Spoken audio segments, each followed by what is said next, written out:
The clock on my nightstand glowed 3:17 a.m. when my phone buzzed beside me. 3 in the morning, that hour when everything feels heavier, when silence has teeth. I reached for it slowly, my heart already sensing something was wrong. A message from Jennifer, my daughter. Mom, I know you paid $280,000 to help us with this place, but Marcus's mother has asked that you don't attend our Christmas dinner. I hope you understand. I read those words once, twice, 3 times. Each read felt like a different kind of wound. I didn't respond immediately. I just stared at the illuminated screen in the darkness, watching those words blur through my tears. In that moment, something deep inside me, something I'd been holding together for months, finally gave way. Not violently, not with anger, just a quiet breaking, like old wood finally surrendering to time. I got out of bed without turning on the light and walked to the window. The neighborhood was dead silent. A few distant Christmas decorations still twinkled, their lights reflecting off the empty street. I thought about everything that decision had cost me. Not just money, though that was significant enough, but time, energy, hope. Are you watching this story unfold? Hit that notification bell, so you never miss what happens next on Voices of Granny. Because trust me, this gets much more complicated. I'm Monica Richardson. I'm 58 years old. And on that December morning, something shifted inside me that would reshape everything for better or worse. 4 years earlier, when Jennifer introduced me to Marcus, I was genuinely happy for her. He seemed like the kind of man who had his life together, ambitious, respectful, the type who talked about building a future with quiet confidence. When they announced their engagement, I watched my daughter's face light up in a way that made every sacrifice I'd ever made feel worthwhile. The first meeting with his family happened one Sunday afternoon at my place. I prepared everything with care. A herb-roasted chicken, buttered potatoes, fresh vegetables in a cream reduction. I used the tablecloth I saved for moments that mattered. They arrived promptly. Marcus, his father Richard, and then her Victoria, his mother. She was tall, impeccably dressed, with that kind of polished perfection that somehow makes you feel smaller just by standing near her. She extended her hand, and her smile never quite reached her eyes. "Lovely to meet you, Monica," she said, her voice smooth as silk. "Such a intimate space you have here." Intimate. That word lodged in my chest. She didn't say warm. She didn't say charming. She said intimate, which somehow meant small without ever actually saying it. During dinner, Victoria picked at her food delicately. "Oh, I simply can't eat heavy meals," she explained, touching her throat. "My system is far too sensitive." She proceeded to watch everything on my table, as if she were appraising an estate sale. Marcus ate heartily. Richard complimented the vegetables. But Victoria, she looked at my home, my furniture, me, like she was calculating its worth and finding it lacking. When they left, Jennifer hugged me at the door. "Aren't they wonderful, Mom?" I smiled and nodded, but something had already shifted. I'd felt it in that gaze. And I chose to ignore it because that's what mothers do. We swallow the warnings, we rationalize, we convince ourselves everything will be fine. The wedding was nothing short of beautiful. I bought Jennifer a dress from an upscale boutique downtown. $5,000 that I pulled from carefully accumulated savings without hesitation. Victoria's family arranged the reception at a luxury venue with white orchids everywhere, gold lighting that looked like captured starlight, and a dessert display that could have been in a magazine. But when Marcus stood to give his thanks, he acknowledged his parents. "Mom, Dad, thank you for making this day unforgettable for us." I watched Jennifer search the room for me. I smiled and raised my glass silently, mouthing words no one could hear. "It's fine, sweetheart." But it wasn't fine. And I was beginning to understand that nothing would be again. A year into their marriage, Jennifer and Marcus invited me to their small apartment. It was modest, decorated with genuine care and affection. They sat me down with nervous energy radiating between them. "Mom, we need to talk about something important," Jennifer said, holding Marcus's hand like it was the only thing keeping her grounded. "We want to buy a house," Marcus continued, "but we're short on the down payment." Jennifer looked at me with those eyes I'd known since she was a child. "Mom, could you possibly help us?" I'd worked in accounting for over 3 decades. Every dollar I'd earned came through discipline and early mornings, through taking 2 buses across the city, through working overtime when the company needed it. That money was supposed to be my sanctuary in old age, my freedom, my independence, my security. But when she asked me, there was only one answer my heart would allow. How much do you need? $280,000. It wasn't everything I had saved, but it was most of it. The life I'd been building for myself financially, it all went into that number. I transferred it without hesitation because I genuinely believed it meant something. I thought that money could purchase belonging, could secure my place in their lives, could ensure I'd never be left behind. The house they found was in a quiet residential area just outside the city. 3 bedrooms, 2 bathrooms, a yard with a mature fruit tree, a kitchen with windows facing the backyard. When Jennifer walked through it for the first time, she looked like she was floating. "Our bedroom will be here," she said, moving through the space like she was choreographing a dream. She stopped in the smallest room next to the window. "And this one's for you, Mom. For when you visit. For when you want to stay." I froze. "For me?" "Of course," Jennifer said, embracing me. "You're helping us with this house. It only makes sense that it's your space too. It's only fair." Marcus nodded from the hallway. "This house belongs to everyone here, Monica. It's a family home." I felt something inside me expand, hope maybe, or the feeling that I'd finally done something that would matter, something that would cement me into her life permanently. We signed the paperwork at the notary's office at the end of March. My lawyer had advised me carefully, keep the property in my name for protection, at least for the first couple of years. I understood the logic, even if it made me feel guilty for thinking strategically about my own daughter. When I told Jennifer the house would be registered under my name, she barely hesitated. "That makes sense, Mom. It's your money anyway. When we can repay you, we'll make it official." But that night, I overheard Marcus on the phone with his mother in the other room. "Yes, Monica is providing the funds, but the house stays registered to her. No, it's not about trust. Her attorney recommended it for protection." A pause. I held my breath. "No, Mom. We can't say anything. Without her money, none of this exists." I felt something cold slide through me. I went back into the living room with the coffee I'd been preparing, pretending I'd heard nothing. But something had already changed. A shift so subtle you could almost miss it if you weren't paying attention. If this story is resonating with you, if you've ever felt dismissed by the people you love most, comment below and let Voices of Granny know. Your stories matter. Over the following months, I became invested in making that house a home. I bought the refrigerator. I contributed to furniture purchases. I found a beautiful wooden dining table at an antique market, big enough for 8, perfect for family gatherings, for creating memories. "We can have real family dinners here," I told Jennifer as we watched the movers position it in the dining room. "Holidays. Celebrations. This table will hold so many important moments." She hugged me tightly. "You're the best, Mom." The first time I went to stay in my room, I arrived on a Friday afternoon with a small suitcase and a homemade layered cake. Jennifer opened the door with a strange expression. "Mom, you didn't tell me you were coming? I sent you a message yesterday, sweetheart." "Oh, I didn't see it." She glanced inside nervously. "It's just that Marcus invited his parents for dinner tonight, and Victoria is already here, and she's in the guest room and—" "The guest room? The room that was supposed to be mine." "That's completely fine," I heard myself say, that practiced smile already hurting my face. "No problem at all." When I opened the door to my room, my stomach dropped. Cardboard boxes were stacked against the walls. Marcus's old clothes hung in the closet. An exercise bike took up one corner. My room had become a storage facility. I sat on the edge of the bed and told myself not to cry. "Don't cry, Monica. Don't fall apart over this." I went downstairs 30 minutes later carrying the cake, trying to sound cheerful. I brought a dessert. Homemade from scratch. Victoria wrinkled her nose delicately. "Oh, how kind." Though I actually brought a French lemon tart from an upscale bakery. We've already refrigerated it. So much more elegant, don't you think? David looked away. Jennifer took the cake from my hands quickly. "Thanks, Mom. We'll definitely save it for tomorrow," she said, but we both knew they wouldn't. During dinner, Victoria dominated the conversation.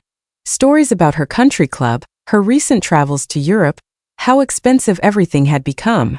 Marcus laughed at her jokes. Richard nodded along. Jennifer served the food quietly, and I sat at a table I'd paid for, in a house I'd funded, feeling like a guest in someone else's life. Victoria gestured toward the curtains. Jennifer, darling, those are terribly plain. I know a wonderful shop that imports Italian drapes.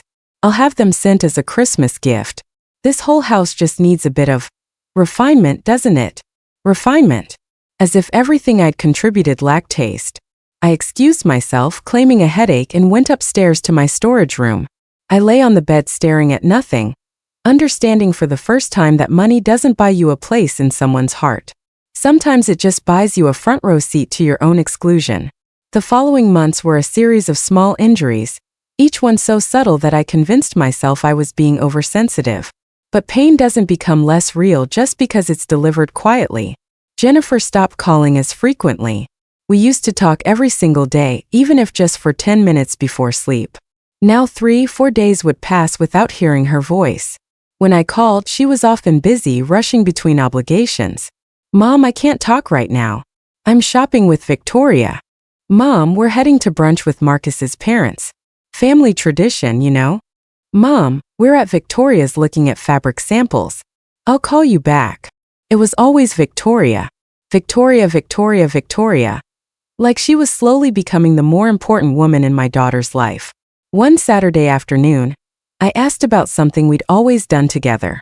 My love, we haven't had our coffee time in forever. What happened to our Sunday mornings? There was that uncomfortable pause I was learning to dread. Oh, Mom. Marcus and I have started going to brunch with his parents on Sundays. It's a family tradition for them, you know? It means a lot to him. What if I joined you sometime? The question came out before I could stop myself. Another pause. Longer this time. Well, Victoria is really particular about those mornings, Mom.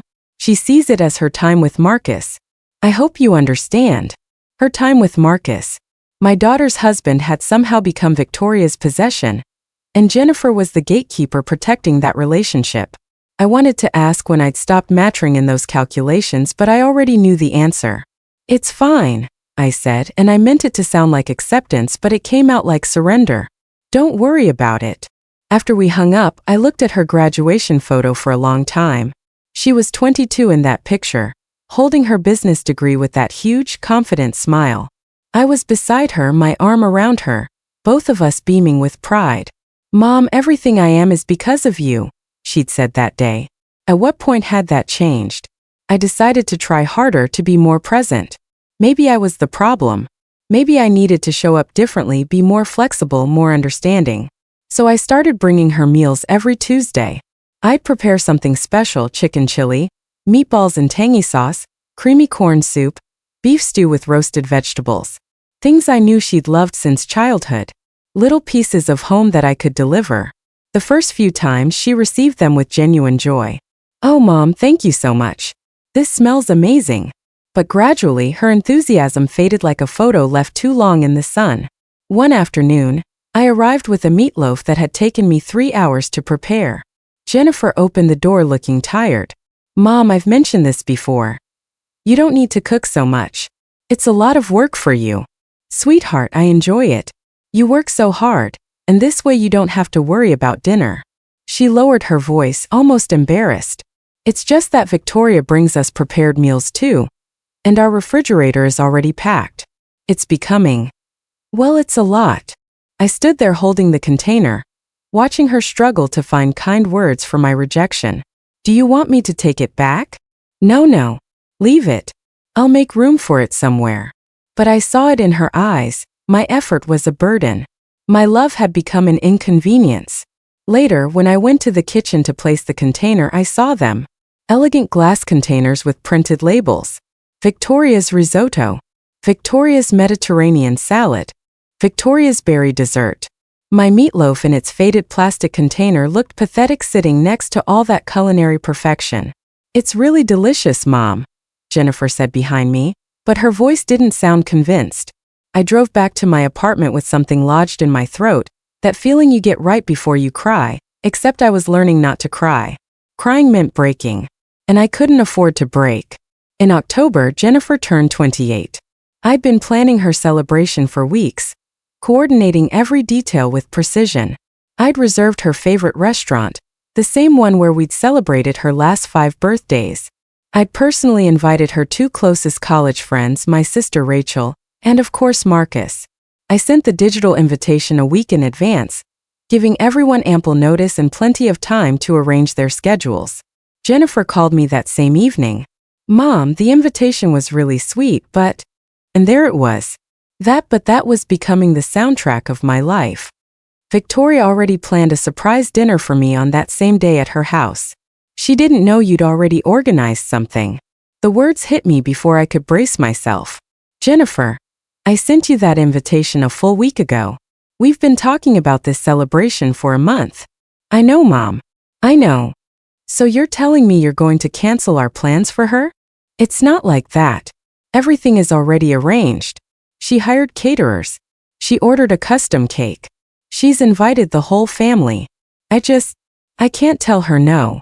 "But you can tell me no." The words came out before I could stop them, sharp and bitter and true. There was a long silence between us, the kind that feels like falling. "Mom, that's not fair." "Then what is fair, Jennifer? You can't cancel a restaurant reservation you made with your own mother. But you can abandon a tradition we've kept for 5 years. Mom, don't be angry. Please." "I'm not angry, sweetheart. I just understand now. I canceled the reservation myself. I called the restaurant and absorbed the $100 loss without explanation. I sent messages to her friends, to my sister, to everyone I'd invited. Last-minute change in plans. That's all I said." That night, I took out the gift I'd purchased for her. A delicate silver bracelet with a heart charm. Inside the heart, engraved in tiny letters, it said, "Mom and daughter, always." I wrapped it and placed it in my dresser drawer.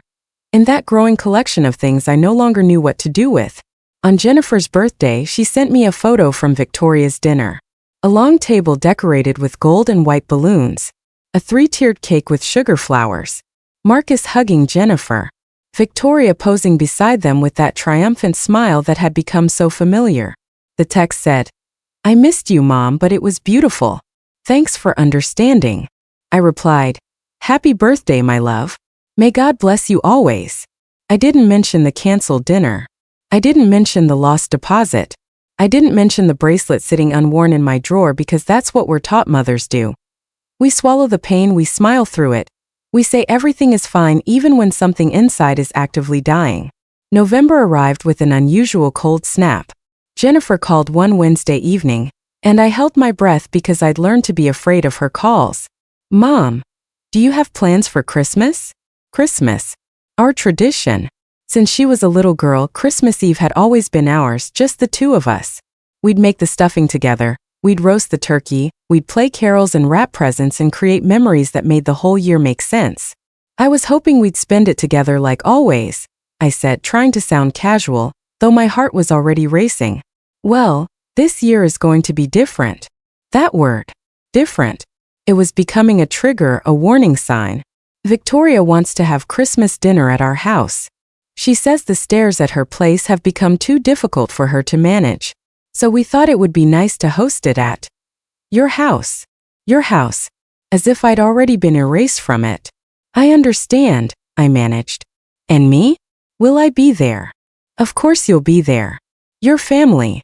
I allowed myself a small breath of relief. "That's good. I'll bring my mashed potatoes and the pumpkin pie. Just like always." "Actually, about that, Mom."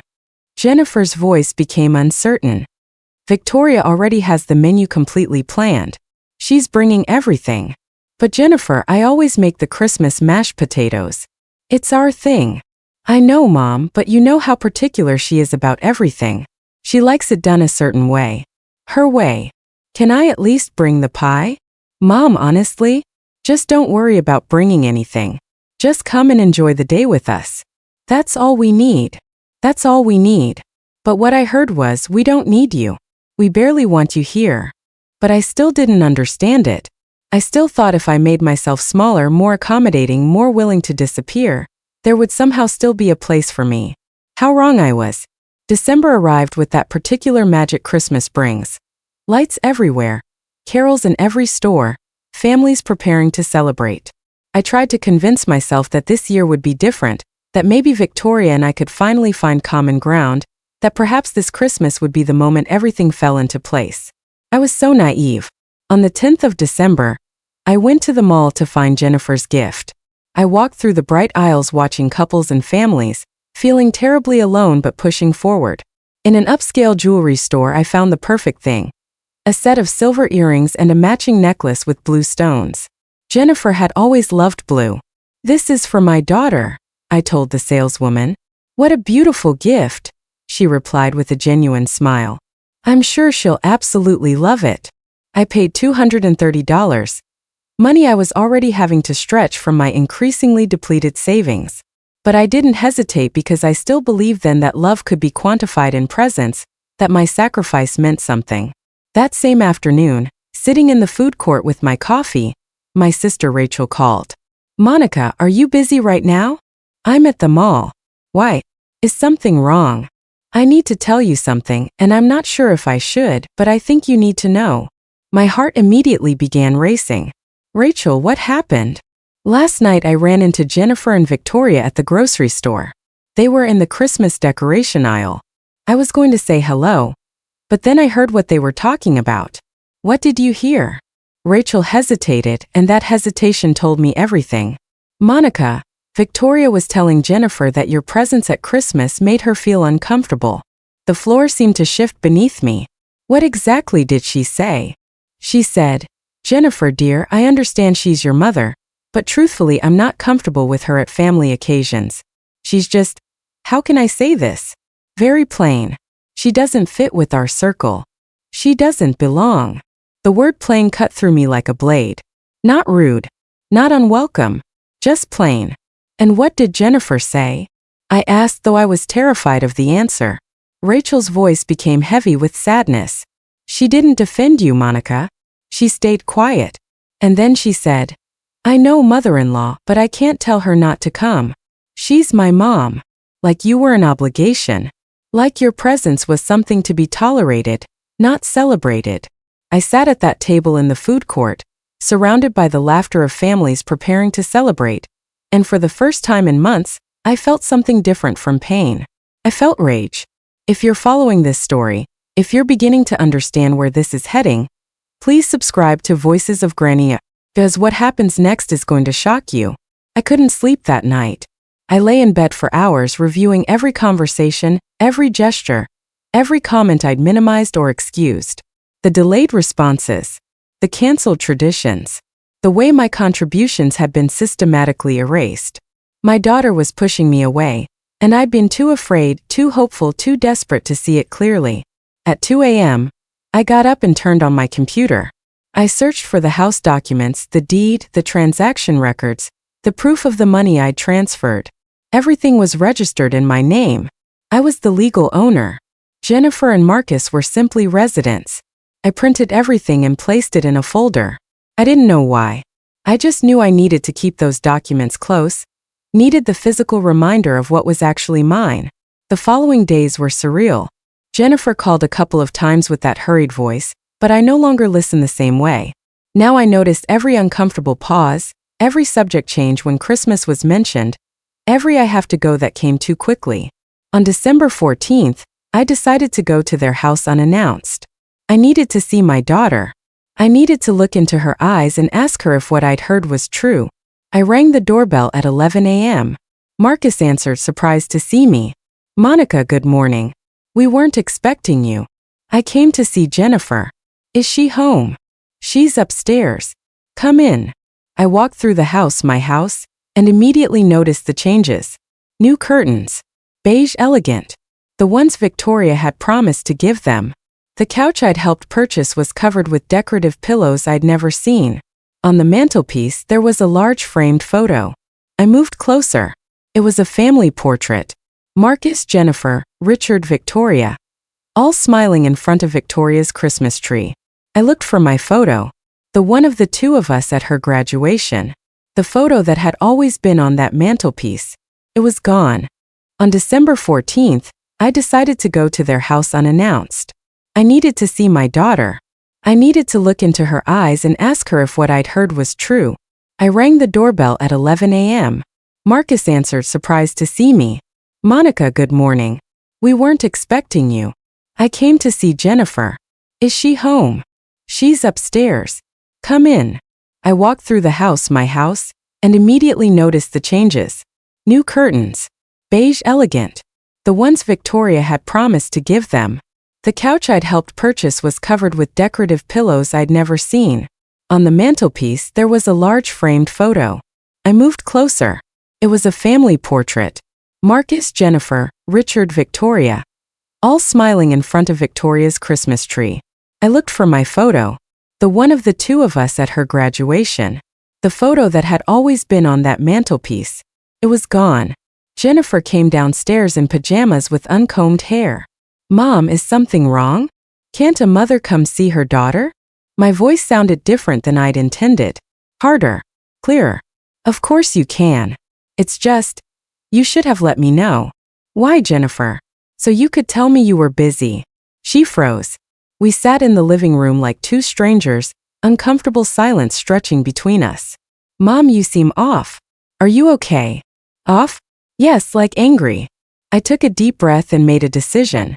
Jennifer, I need to ask you something, and I need you to answer me honestly. She tensed immediately. What is it? Did Victoria tell you that she doesn't want me at Christmas dinner? The color drained from her face completely. Who told you that? Jennifer, just answer the question. Is it true? She bit her lip and glanced toward the stairs where Marcus had disappeared. Mom, it's complicated. No, it's not complicated. It's a simple question. Yes or no? She has her opinions, Mom. You know how she is. She thinks family gatherings should be a certain way. What way? Her way. Mom, please don't do this to me.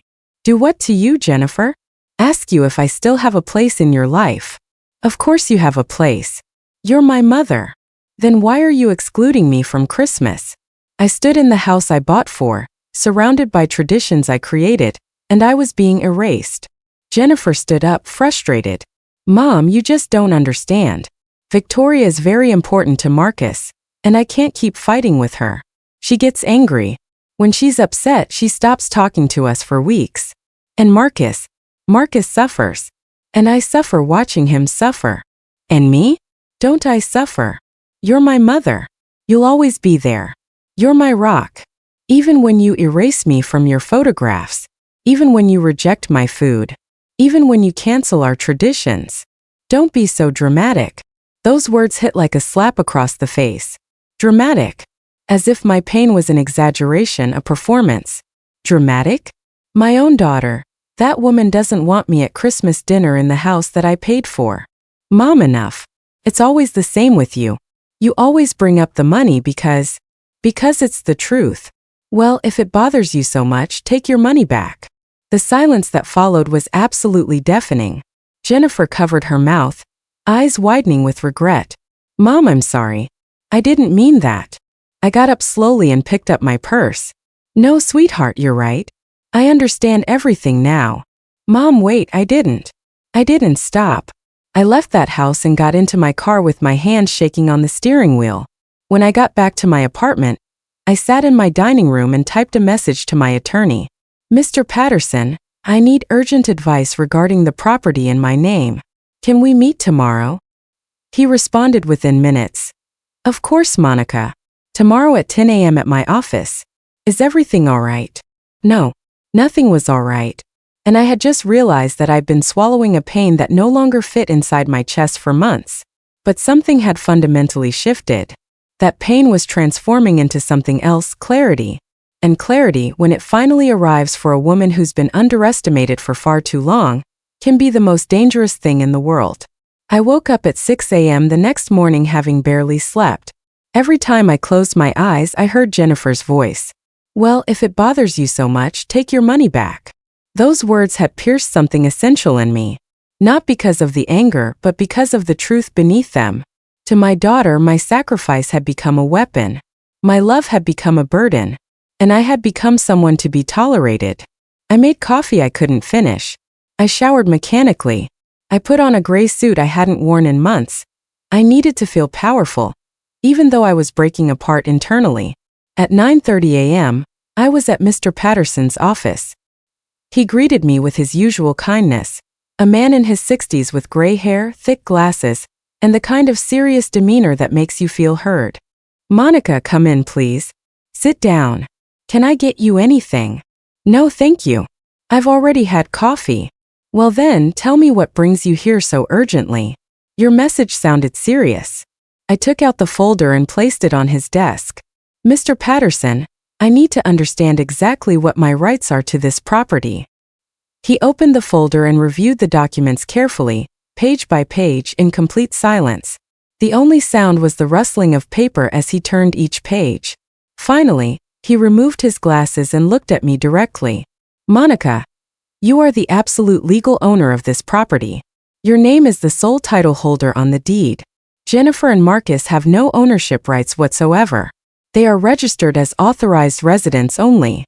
What does that mean exactly? It means you can do whatever you decide is appropriate with the house. You can sell it.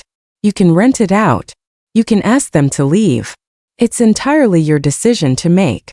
Just like that. So simple. And them? Can they do anything legally? Only if you signed a private agreement promising them the property, which I don't see in these documents. Did you sign anything like that? No, just verbal agreements. I told them that eventually I would transfer ownership to them when they could repay me. Are there any witnesses to those conversations? Just the three of us. Then there's nothing legally binding. Monica, this house is completely yours. You can do with it as you see fit. I was quiet for a long moment, absorbing the reality of what he was telling me. Mr. Patterson, could I sell it without their knowledge or permission? He looked at me intently. Yes. You would just need to provide formal notice. Since they're living there without paying rent and without a formal lease agreement, you can begin eviction proceedings with 30 days' notice. 30 days. That meant around the end of January. What if I wanted to sell it immediately? How quickly could we move? He paused, studying my face carefully. Is the situation that serious, Monica? I didn't answer with words, but my eyes told him everything he needed to know. He sighed deeply. Legally, you can sell it right now, but Monica, this is your daughter. These decisions have consequences that go far beyond what the law can address. They're emotional. They're relational. Have you thought about that? There are no more emotions left to protect, Mr. Patterson. That's been made very clear to me. Do you want me to prepare the sales documents? Was I really going to do this? Was I really going to sell my daughter's house? I thought about Jennifer that first day seeing the house, her face full of hope and dreams. I thought about her plans for a family. I thought about all the moments she'd imagined happening in those rooms. But then I thought about the family photo from which I'd been removed, the bedroom that had become a storage room, the mashed potatoes left to rot in the refrigerator, the Christmas dinner where I wasn't welcome in the house I'd paid for. And most of all, I thought about the Christmas table where Victoria would sit like a queen while I occupied whatever space was left over. Yes, Mr. Patterson. Prepare the documents. I want to sell it. Are you absolutely certain? There's no turning back from this. I've never been more certain of anything in my entire life. He nodded slowly. I understand. How quickly do you need this to happen? How long would it typically take to find a buyer? If we work with a cash buyer, investors who move quickly, we might accomplish this in 3 to 4 weeks. That would put us at the end of December. Mr. Patterson, what's today's date? December 15th. I did the math in my head. Is it possible to close the sale by December 24th? He looked genuinely shocked. That's Christmas Eve, Monica. That's incredibly tight. But if we find the right buyer and you're willing to lower the asking price to accelerate the process, perhaps. How much would I need to reduce it? Instead of asking $300,000, you could offer $270,000. That's $30,000 less, but it would expedite everything significantly. I would still recover almost all my money, and more importantly, I would reclaim something far more valuable than money. Do it, Mr. Patterson. Sell it for $270,000, but I need the transaction closed by December 24th, not a day later. He met my gaze. December 24th. That's Christmas Eve. I'm fully aware, Mr. Patterson. We looked at each other in silence and he understood. All right. I'll reach out to investors I know who move quickly. I'll present this as a cash opportunity with a negotiable price and urgent timeline. What about the eviction notice? Prepare that too. But don't deliver it yet. I'll tell you when. I smiled for the first time in days, a sad smile but genuine. The afternoon of December 24th, Mr. Patterson. Just before the dinner begins. He let out a long measured sigh. Monica, are you absolutely sure about this? Once we start this process, there's no stopping it. I took a breath. For months, I've been making myself smaller just to fit into their lives, Mr. Patterson. And do you know what I discovered? No matter how small I make myself, I'll never be enough for them. So I made a different choice. What choice is that? I decided to reclaim my actual size. I left his office with that folder under my arm and a strange weight in my chest. It wasn't relief, nor was it sadness. It was something else entirely, clarity. That cold, sharp clarity that comes when you finally understand that they don't love you the way you love them. That they don't value you the way you value yourself. And that sacrifice without reciprocity isn't love at all. It's abuse wearing a disguise of virtue. The following days passed in an odd haze. Jennifer didn't call me after our confrontation. I didn't call her either. It was as if we were both waiting for the other to make the first move, but neither of us did. On December 18th, Mr. Patterson called me. Monica, I have good news. I found a buyer. My heart jumped. That quickly? Yes. It's an investment fund that specializes in properties in your area. They were very interested because the house is in excellent condition. They're offering $265,000 in cash. That's $5,000 less than we discussed. But the transaction can close on December 23rd. $265,000. I'd invested $280,000. I would lose $15,000, but I would recover something infinitely more valuable, my peace. I accept, I said immediately. Are you certain? We could keep searching for someone willing to pay the full amount. No, Mr. Patterson. I accept. I want this closed immediately. Very well. I'll prepare everything. The signing will be on December 23rd at 10 a.m. Does that work for you? Perfect. And the eviction notice? I'll have it ready to be delivered on December 24th in the afternoon, around 6 p.m. Is that correct? Exactly. I hung up the phone and went to my living room. For the first time in weeks I wept. But not from sadness. These were tears of liberation. Because I was about to do something I'd never done in my life. I was going to choose myself. That evening, Jennifer finally texted me. Mom, sorry about the other day. I was stressed. You're coming to Christmas dinner, right? We expect you at 7 p.m. on the 24th. I read the message 3 times. We expect you. Not I want you here. Not it won't be the same without you. Just we expect you. Like I was a service provider, someone obligated to show up. I replied, yes, my love, I'll be there. But I wouldn't be there in the way she expected. On December 20th, I went to the bank and requested a cashier's check for the amount of the sale, $265,000. The bank employee looked at me curiously. That's a substantial amount, ma'am. Are you sure you want it in a cashier's check? Completely sure. For what date do you need this document? December 23rd. You'll have it ready. On December 21st, my sister Rachel called me. Monica, are you going to Jennifer's Christmas dinner? Yes, I'm going. Really? After everything that happened? Rachel, I'm going to ask you to trust me. Don't ask me any questions. Just trust me. You're scaring me, Monica. What are you planning? Nothing to be scared of. Things are going to happen. And I need you to know that I'm okay. I'm doing the right thing. What kind of things? You'll see. I love you, sister. I love you too, Monica. But I'm worried about you. Don't be worried. For the first time in a long time, I know exactly what I'm doing.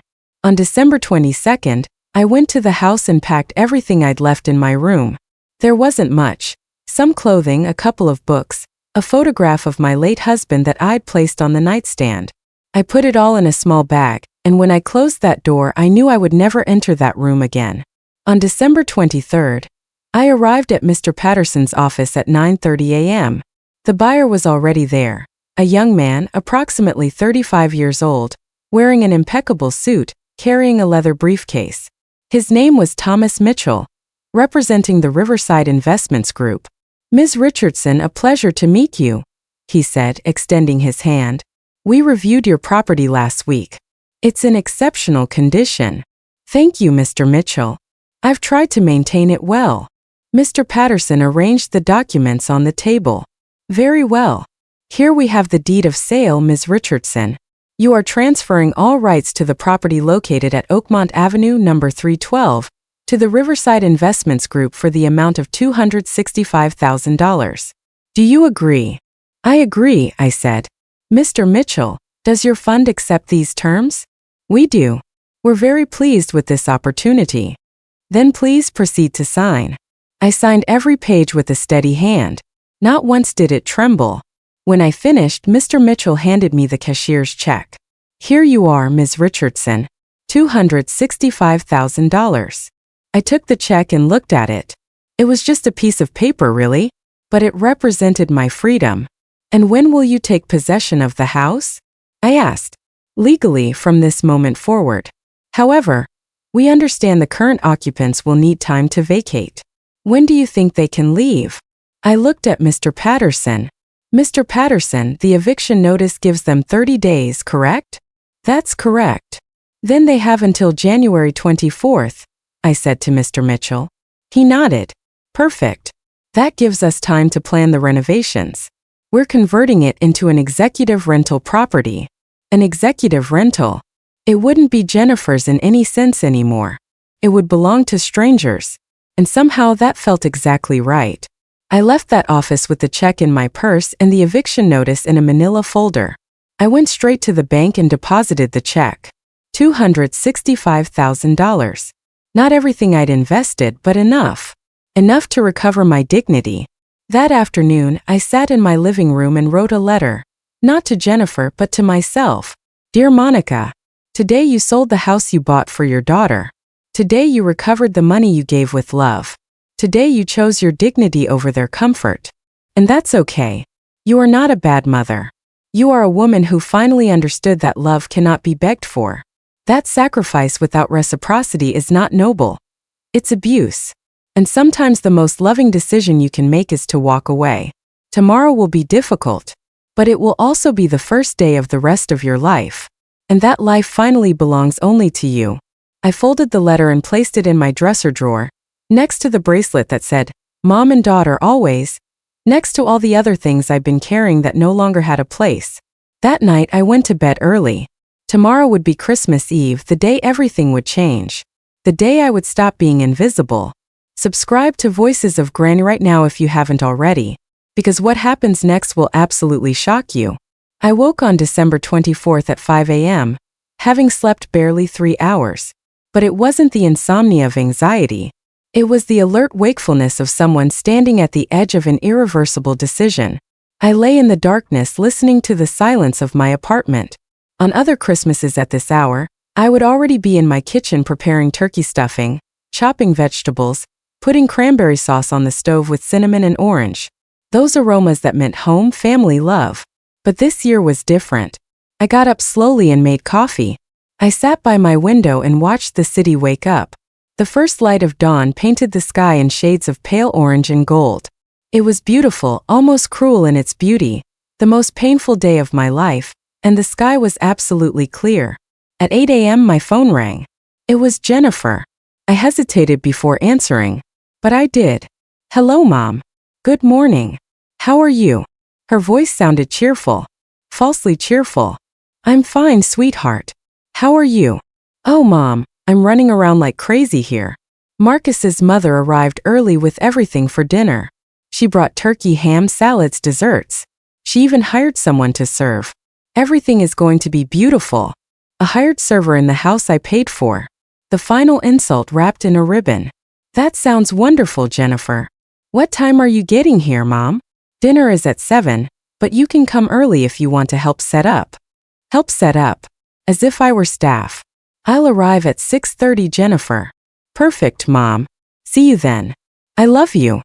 "I love you too, sweetheart." I hung up. I looked at the phone in my hands and let the reality settle over me. I love you. When had that phrase become a performance? When did it stop meaning I value you, I respect you, I cherish you? When did it become just empty words said out of habit? At 10 a.m., I went to Mr. Patterson's office. He was waiting for me, concern written across his face. Monica, good morning. Are you ready? I am. He handed me a manila envelope.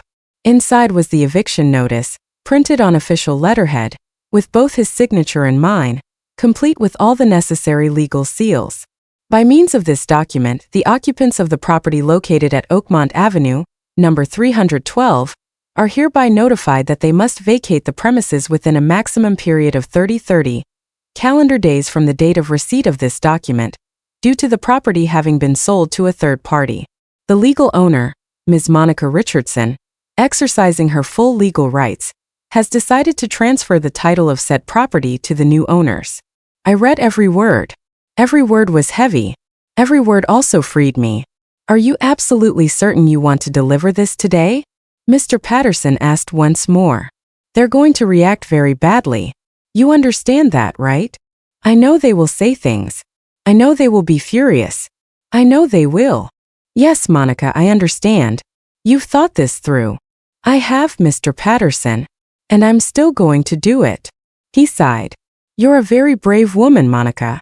I'm not brave, Mr. Patterson. I'm simply exhausted. I put the envelope in my purse. I left his office and drove to the cathedral downtown. I'm not particularly religious, but in the most important moments of my life, I've always found myself drawn to sacred spaces. I walked into the empty sanctuary. Candlelight flickered softly. There was a large nativity scene next to the altar, Mary, Joseph, baby Jesus, the shepherds, the wise men in the distance. A family. Complete. Whole. I sat in a pew in the back and closed my eyes. I didn't pray in the traditional sense. I just breathed. And in that silence I found something resembling peace. Forgive me, God, I whispered. If this is wrong, forgive me. But I cannot continue like this anymore. I didn't wait for an answer because I already knew the only answer that mattered was the one in my heart. And my heart had already decided. At 5 p.m., I returned to my apartment. I took a long, calm shower. I put on a navy blue dress I'd always loved. I applied light makeup carefully. I styled my hair. I put on the silver earrings my late husband had given me on our last anniversary before he passed away. I looked in the mirror and for the first time in months I recognized myself. There I was, Monica Richardson, 58 years old, accountant, widow, mother, but above all, a woman with dignity, with courage, with the absolute right to be respected. Picked up my purse. Inside was the manila envelope with the eviction notice. I left my apartment at 6 p.m. The drive to their house took 20 minutes. 20 minutes during which I reviewed my entire life. The years of sacrifice, the sleepless nights, the extra jobs I'd taken, the savings accumulated dollar by dollar. Everything I'd done for Jennifer. And now I was about to take it all away, not for revenge but for survival. I arrived at Oakmont Avenue at 6:25. The street was lined with Christmas lights. Every house glowed with decorations. Carols played softly in the distance. Happy families celebrating happy moments. I parked in front of the house that was no longer mine, the house that would never be Jennifer's either. I took 3 deep breaths and got out of my car with my purse in hand. I rang the doorbell. Marcus opened the door wearing a red sweater with an embroidered reindeer, a big smile, wine glass in hand. Monica, Merry Christmas. Come in, come in. I walked inside. The house smelled like roasted turkey and cinnamon. There was a huge Christmas tree in the living room, decorated with gold ornaments and white lights. The dining room table was set with white linen, fine porcelain, crystal glasses. There were 6 chairs. I counted them mentally. 6, not 7. Mom, you're here, Jennifer said, emerging from the kitchen. She was wearing an emerald green dress. She looked beautiful, happy. Merry Christmas, my love, I said, hugging her. The hug was short, awkward. Come, I want to introduce you to someone, she said, taking my hand. She led me to the living room. Victoria was seated on the main couch like she owned it. She wore a wine-colored dress, pearls around her neck, her hair perfectly styled. Next to her was a young couple I didn't recognize. Mom, this is Christopher and Jessica, Marcus's cousins. They came visiting from Chicago. The other two chairs. Nice to meet you both, I said, shaking their hands politely. The pleasure is ours, Christopher replied. Victoria looked me up and down. Ms. Richardson, how punctual. Please do sit down. She didn't get up to greet me. She didn't even shake my hand. She simply gestured for me to sit. Richard came out from the patio with another glass of wine. Ah, Monica. Good evening. Merry Christmas. Merry Christmas, Richard. And there I was, sitting in the living room of the house I'd bought, surrounded by my son-in-law's family, while my daughter moved between them like a servant, invisible myself, uncomfortable, completely out of place. 30 minutes of superficial conversation passed. Christopher and Jessica talked about their flight. Richard commented on the weather. Victoria narrated stories from her European vacation. Marcus laughed at the appropriate moments. Jennifer nodded at everything her mother-in-law said. And me? I was there. But I wasn't there. At 7 p.m. sharp, Jennifer announced, "Dinner is ready. Please come to the dining room." Everyone stood. I did too. We walked toward the table. Victoria sat at the head like the matriarch, like the queen of this kingdom she'd never built. Marcus sat to her right. Jennifer sat to her left. Richard beside Marcus. Christopher and Jessica on the other side. And me? I was placed at the opposite end of the table, completely alone, miles away from my daughter. I sat down slowly, and in that moment, something inside me finished breaking. David brought the turkey. Jennifer brought the side dishes. Victoria raised her glass. "Before we eat, I want to make a toast," she announced, and everyone raised their glasses immediately. I raised mine too, though my hand was trembling. "I want to thank God for this beautiful family we've formed," Victoria continued. "For my son Marcus, who fills me with pride every single day. For Jennifer, who is like the daughter I always dreamed of having. For this wonderful house where we're gathered today. And for this perfect moment." She paused. "Cheers! Cheers!" Everyone repeated. They clinked their glasses. They smiled. They toasted. I set my glass down without drinking because I had just heard the one thing I needed to hear. For this wonderful house where we're gathered today. The house she hadn't paid for. The house where I wasn't welcome. The house that in 30 minutes would no longer be theirs. I looked at Jennifer. She was laughing at something Christopher had said, happy, carefree, completely oblivious to what was coming. I got up from the table. "Excuse me." No one looked up. No one asked if I was okay. I walked toward the kitchen, took out my phone, and sent a message to Mr. Patterson. "Proceed." He responded immediately. "Understood." In 15 minutes. I put my phone away and returned to the dining room. I sat back in my seat and waited. They ate. They laughed. They told stories. Victoria talked endlessly. Marcus listened, captivated. Jennifer poured more wine. And I waited. At 7:30 p.m. the doorbell rang. David got up. "Are we expecting someone?" "No," Jennifer said, confused. He went to open the door. I heard voices at the entrance.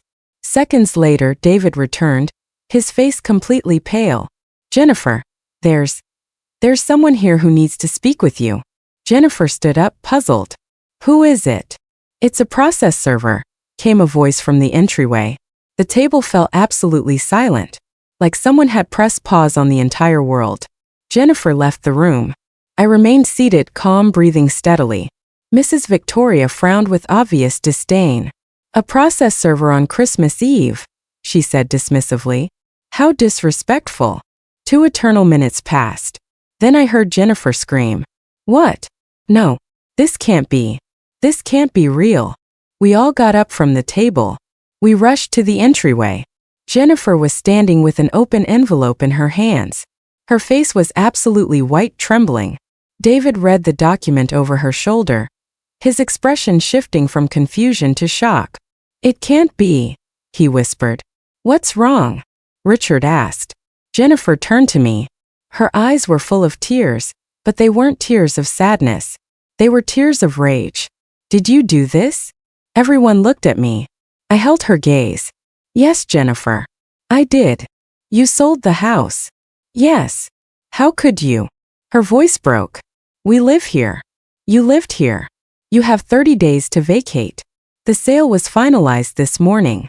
David stepped toward me. Ms. Richardson, this is a mistake, right? You can't do this. You promised us. I didn't promise you anything, David. I told you that perhaps one day I might transfer the house to you. But that day never came. Victoria stepped forward, her face red with indignation. This is abuse. This is completely unjust. You cannot leave my son homeless. I looked her directly in the eyes. Your son is not homeless, Victoria. Your son has 30 days to find another place. And he has a mother who boasts constantly about her resources. I'm sure she can assist him. She opened her mouth, but no words came out. Jennifer came up to me, trembling. Mom, why? Why are you doing this to us? Are you really asking me that, Jennifer?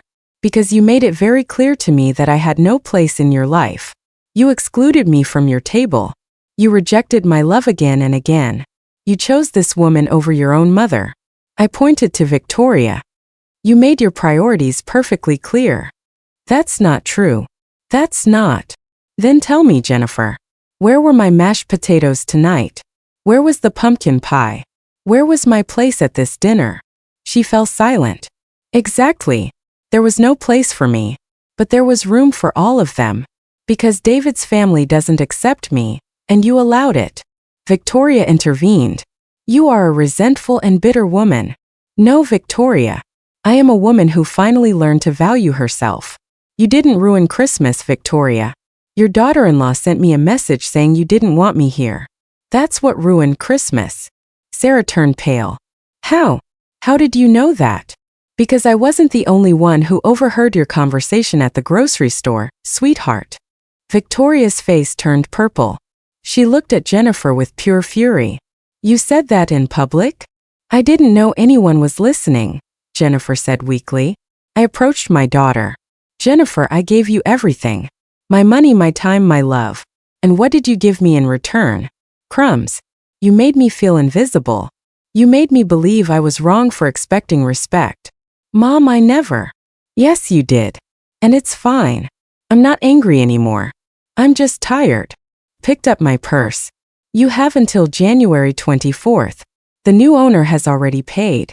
The papers are signed. There's no turning back. Mom, you can't just leave like this. Of course I can. I walked toward the door. Jennifer followed me.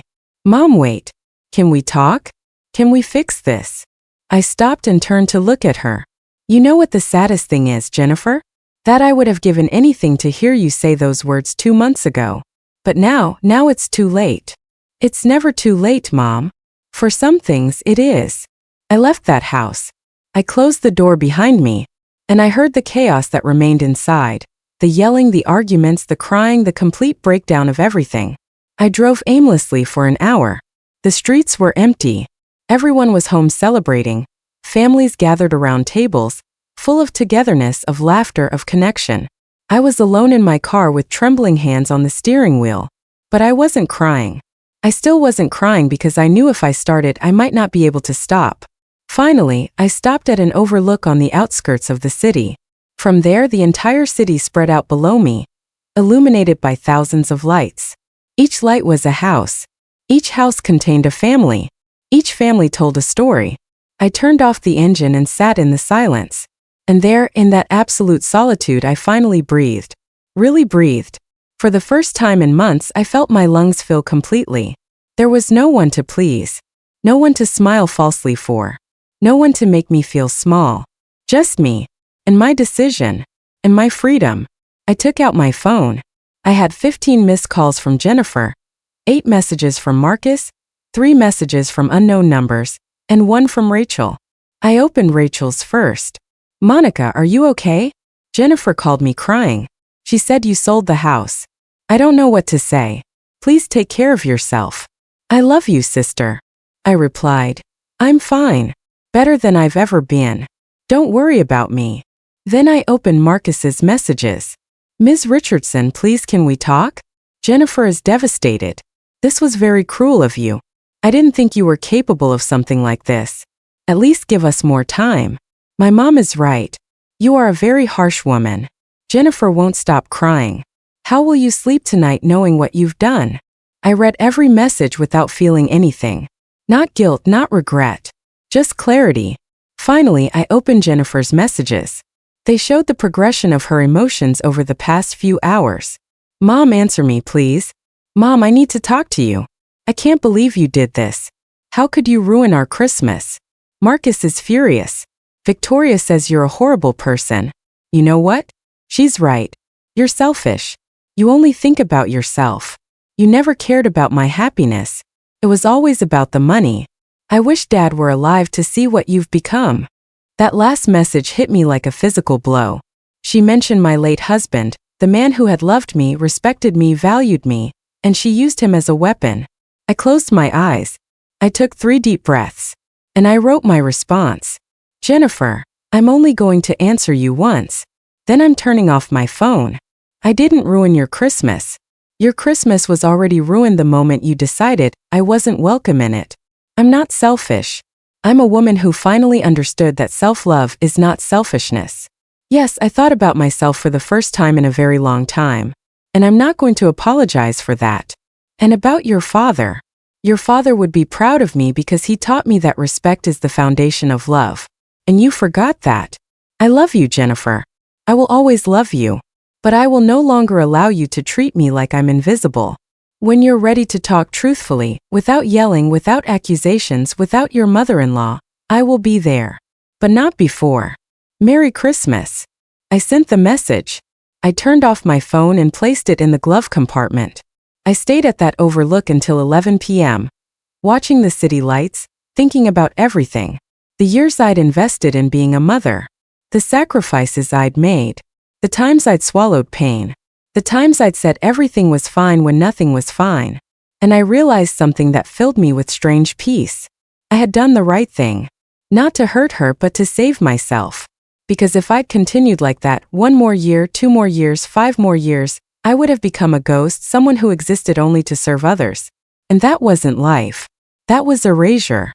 I drove back to my apartment close to midnight. The streets were still empty. I climbed the stairs slowly. I opened my door and stepped into my space. My small 2-bedroom apartment without luxuries, without magazine decorations, but completely mine. I took off my shoes. I took off my dress. I put on my most comfortable pajamas. I made chamomile tea.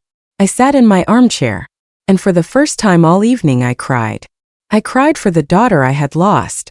I cried for the relationship that was broken. I cried for the dreams that would never come true.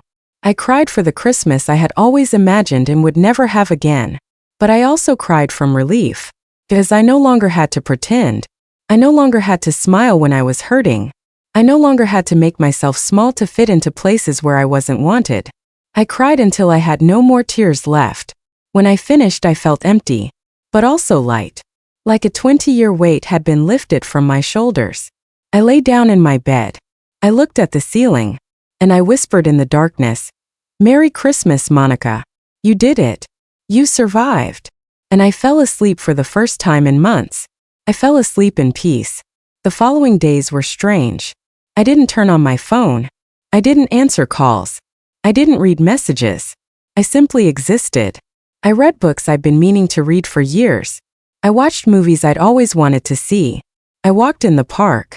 I had coffee at a quiet cafe. I breathed without rush, without guilt, without fear. On December 27th, Rachel came to visit me. She knocked softly on my door. "Can I come in?" she asked. Of course. We went inside. I poured her coffee. We sat in my living room. "How are you?" she asked carefully. "I'm fine, Rachel. You don't have to worry. Monica, Jennifer has called me every day. She's devastated." "I know. She says you made a terrible mistake." "It wasn't a mistake. She says you ruined her life." "I didn't ruin her life. I just reclaimed mine." Rachel sighed deeply. "Monica, is there really no way to fix this?" "Fix it how? By giving them back the house? By apologizing for defending myself? By becoming invisible again?" "I didn't say that. Rachel, let me ask you something. If you had been in my position, what would you have done?" "I don't know." "Yes, you do. Tell me the truth." She lowered her gaze. "Probably the same thing you did." "Exactly. But she's your daughter, Monica." "I know.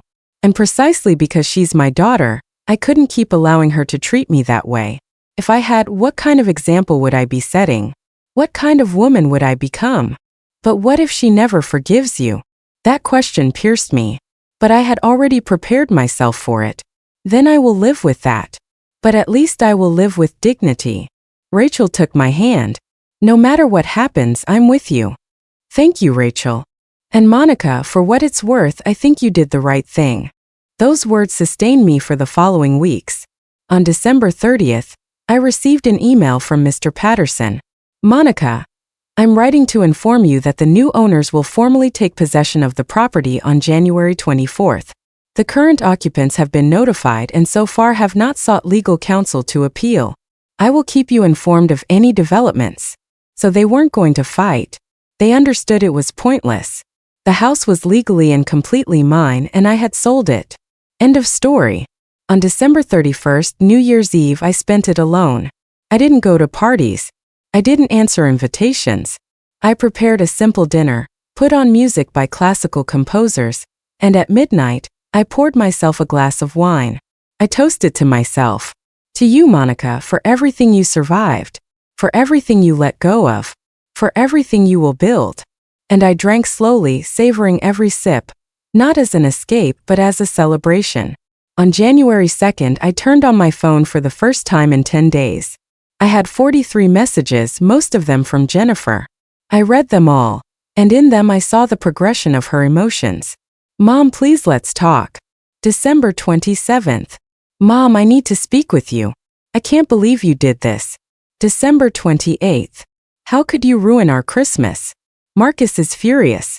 December 29th. Mrs. Carroll says you're a horrible person. December 30th. Mom, David is making me look for apartments. We can't find anything we can afford. December 31st. Monica, this is a nightmare. January 1st. I packed your things from the room. They're in boxes. Do you want me to bring them to you? January 1st. Happy New Year, I guess.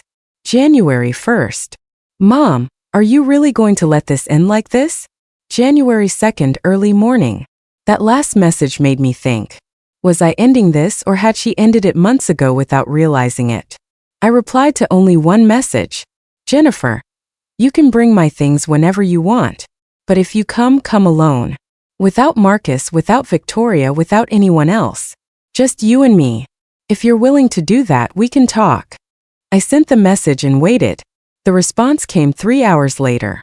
All right. I'll come Saturday at 10 a.m. Saturday, January 4th, dawned cloudy. I made coffee. I cleaned my apartment.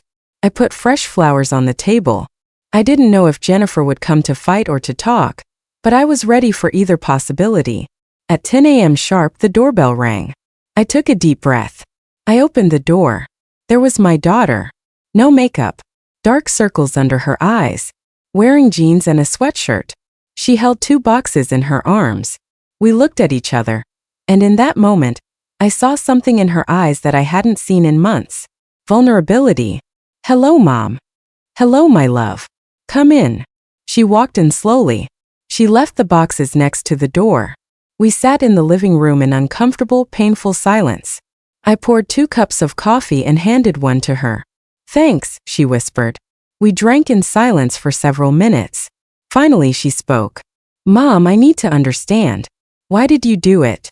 Why like this? I looked her directly in the eyes. Because you made it very clear to me that I didn't matter. That I was invisible. That's not true. Jennifer, please. You didn't come here to lie to yourself. You came here to talk. So let's talk truthfully. She bit her lip and looked down. I didn't realize I was hurting you. You didn't realize or you didn't want to realize? Maybe I didn't want to. Why? Because it was easier to please Victoria than to defend you. Those words hung in the air between us. Finally, the truth. And now? I asked. What do you think now? She looked up and I saw tears streaming down her face. Now I think I made a terrible mistake. I lost my house. Marcus is angry with me. Victoria blames me for everything. She says if I had controlled you better, none of this would have happened. Controlled. That word made my stomach turn. Jennifer, I'm not a problem to be controlled. I'm your mother. I know. Now I know. Do you really? Then tell me, if I gave you the house back right now, what would change? Would you include me in your life? Would you respect me? Or would we just fall back into the same pattern? She fell silent. That's why I did what I did.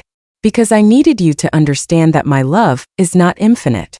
That my patience has limits. And that I also deserve respect. She started to cry harder. I'm sorry, Mom. I'm so sorry. And right there I saw my daughter. Not the woman who had hurt me, but the little girl who once hugged me and told me I was her hero. I got up and sat next to her and held her. She cried on my shoulder for long minutes. I'm sorry, Mom. I'm so sorry. I'm sorry. I know, sweetheart. I know. When she finally calmed down, we pulled apart. We looked at each other. Mom, is there any way to fix this? Jennifer asked. The house is no longer mine. I can't do anything about that. You're not talking about the house. I know. I'm talking about us. I took a deep breath. That depends on you, Jennifer. What do you need from me? I need you to respect me. I need you to value me. I need you to remember that I'm also a person with feelings. And I need you to set boundaries with Victoria. She stayed silent. I'm not asking you to choose between her and me, but I am asking you not to allow her to disrespect me. All right. All right. Yes, Mom. You're right about everything. And Marcus. She sighed. Marcus is upset, but I also think he understands. Last night he said something to me. He said, your mom did what we forced her to do. We made her have to do it. Those words surprised me. He was beginning to see. He's not happy with any of this. No. But he understands. I nodded. Jennifer, I don't want us to lose our relationship. But I also can't continue to be your half-mother. Either you include me in your life for real, or we go our separate ways. She took my hand. I don't want to lose you, Mom. I don't want to lose you either, my love. So can we start over? I looked at her intently. We can try. But it's going to take time, and it's going to require real changes. If at any point you make me feel invisible again, I'm going to walk away. And this time it will be forever. She nodded. I understand. We hugged again. And in that hug I felt something like hope. Not complete forgiveness. Not forgetting. But a beginning. And sometimes beginnings are enough. If this story has moved you, if you see your own mother or your own situation reflected here, please comment below on Voices of Granny. Share your story. Let others know they're not alone. January passed slowly, like those months when everything is on pause, waiting for something to be resolved.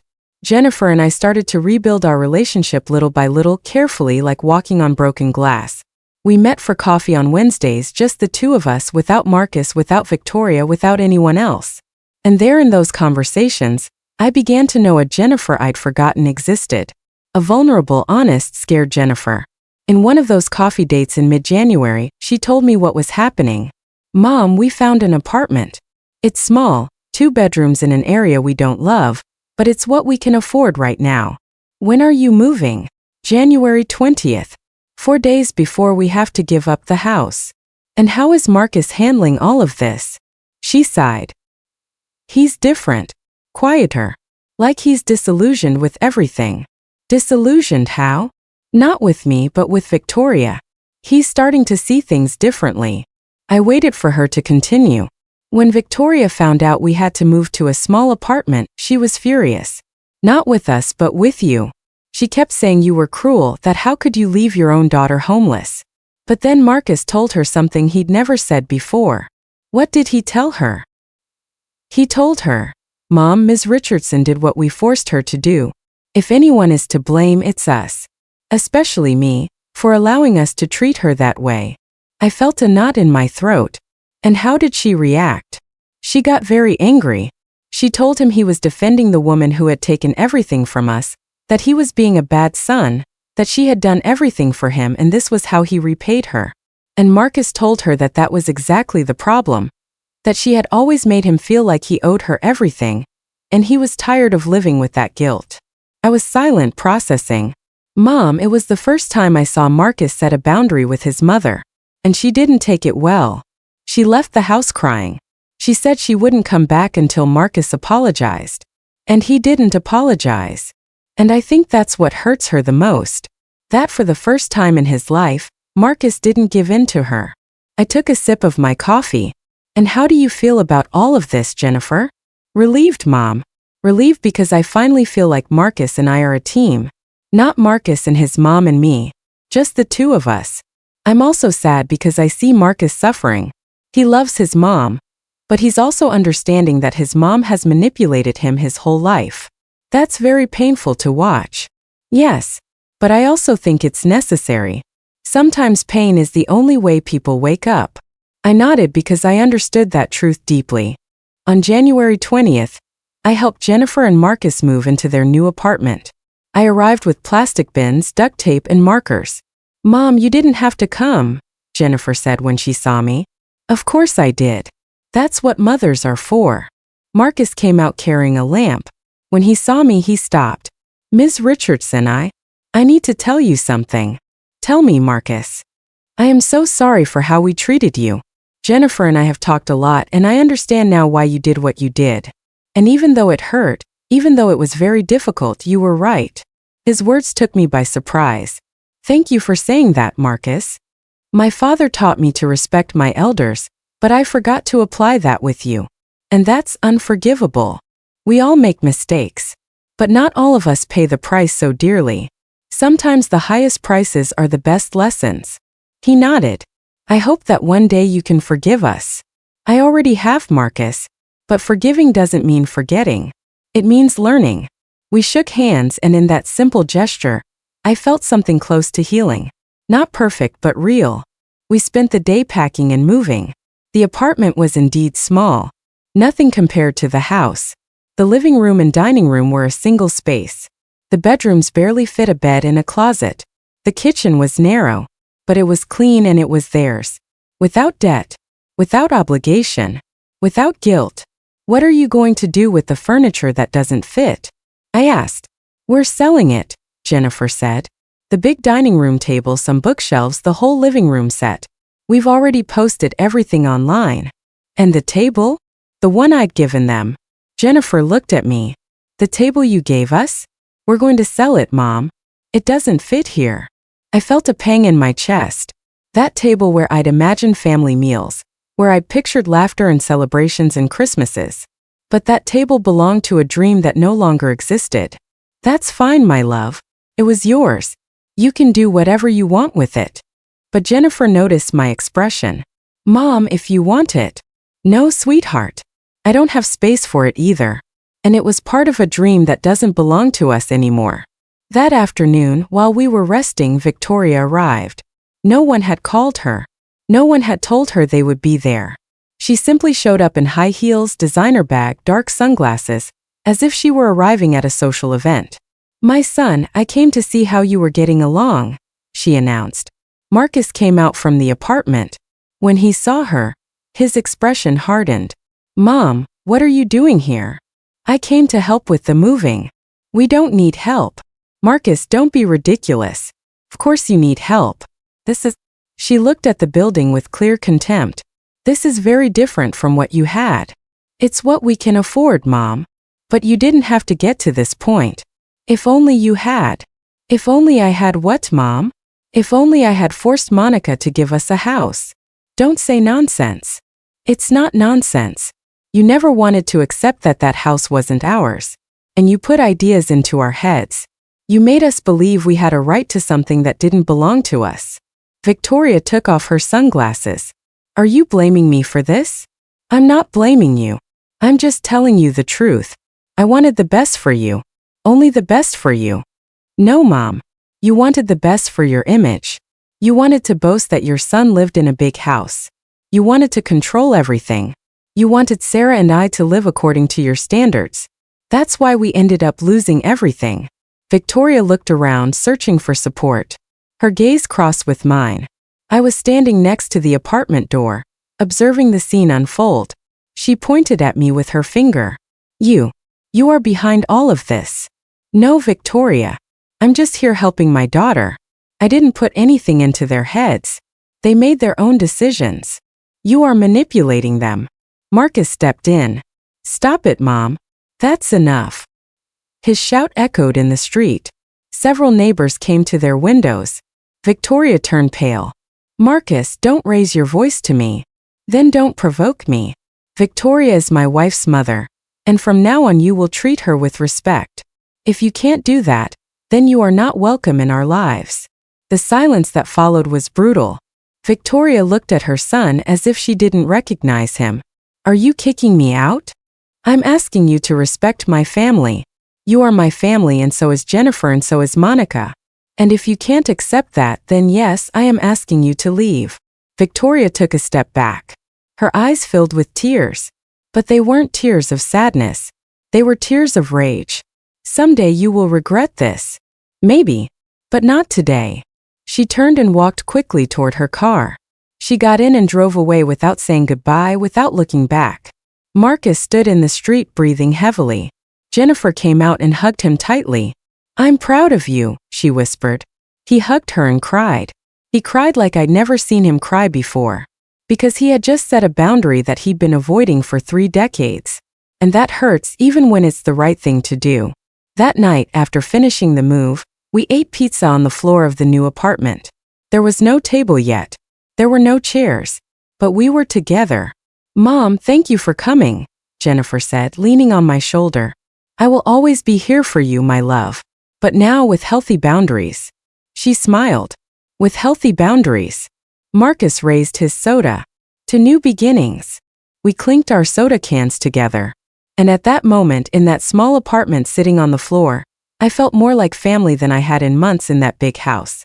Because family is not measured in square feet. It is measured in respect, in presence, in true love. The following weeks, I learned from Jennifer that Victoria had not called Marcus again. That she had completely withdrawn, offended, hurt in her pride, waiting for him to apologize. But Marcus did not apologize. And little by little, Victoria began to feel the weight of her own decision. In February, Rachel called me. Monica, I have to tell you something. I ran into Victoria at the supermarket, and she's different. Different how? She's alone, Monica. Very alone. Her husband is working all day. Marcus doesn't talk to her. And she looks sad. Aged. Like all that pride was collapsing on her. I didn't feel joy hearing that, nor did I feel pity. I just felt understanding. Rachel, I know. Don't you feel some satisfaction? No. I just feel peace. Because it's true, I didn't do this for revenge.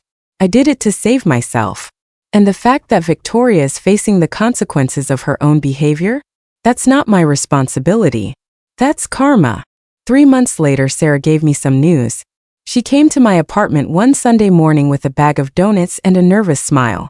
Mom, I have to tell you something. What is it, my love? She sat next to me and took my hands. I'm pregnant. The world stopped. What? I'm going to be a mom and you're going to be a grandma. The tears came before I could stop them. I hugged her tightly, so tightly. How far along are you? 2 months. I wanted to be sure before I told you. And how do you feel? Scared. Excited. Happy. And. She paused. I want you to be with me through all of this, Mom. For real. I want you to be an important part of my baby's life. I want you to be the grandmother I had. The one who took care of me. The one who taught me. The one who was always there. My love, you don't have to ask me. Yes, I do have to ask because I hurt you, and I don't want that to be repeated. I want my child to grow up knowing they have an incredible grandmother. I hugged her again, and in that hug, I felt that everything had been worth it. The pain, the loss, the loneliness, everything. Because finally, we were going to have a second chance. But this time with respect, with healthy boundaries, with true love. Yesterday was Christmas, 2 years after that Christmas Eve that changed everything. This time it was different. Jennifer and Marcus invited me to their apartment. Richard and Victoria were also there, and Rachel, my sister. The table was small. The dinner was simple. Jennifer cooked the turkey. I brought my mashed potatoes, the same ones that were once rejected. This time there were no leftovers. This time everyone ate. When Marcus raised his glass to make a toast, he said, I want to thank everyone who is here, especially the women at this table. My mom, who is learning to love me without controlling me. Jennifer, my wife, my partner, my everything. And Monica, he looked directly at me, who taught us the hardest and most necessary lesson of our lives. Who taught us that love without respect is not love. And that sometimes the most painful decisions are the wisest. Thank you, Monica, for not allowing us to forget you. For demanding your place. For saving us from ourselves. Everyone raised their glasses. Even Victoria raised hers. We clinked. We drank. And there at that small table in that humble apartment, I felt more at home than ever. Because finally I had what I'd always wanted. Not a big house, not luxuries, not appearances. Just love. True love. Love with respect. Love that didn't make me invisible. After dinner, Jennifer and I were left alone in the kitchen washing dishes. Mom, can I ask you something? Of course, my love. Do you regret it? Do you regret selling the house? I was silent for a moment, carefully drying a plate. No, Jennifer, I don't regret it. But you lost so much money. I didn't lose money, my love. I invested it in something better. In what? In my dignity. In my peace. And finally, in us. She wiped away a tear. I do regret it, Mom. Regret what? Having put you through all of that. For not knowing how to value you. For having to lose you to learn how to love you well. I hugged her. We didn't lose each other, my love. We just found each other again in a different way. Do you forgive me? I forgave you a long time ago. Now you forgive yourself. We stayed hugged in that kitchen, mother and daughter, but also woman and woman with scars, with lessons, with renewed love. Today, as I write this story in my journal, as I watch the sunset from my window, I realize something profound. Life is not always fair, but it is wise. Takes from you, breaks you, forces you to let go. But in the end, if you pay attention, it transforms you. I reached 58 years old thinking my life was already defined, that my role was to be a mother, just a mother, and that meant erasing myself, disappearing, giving until I had nothing left. But I was wrong. Being a mother does not mean obliterating yourself.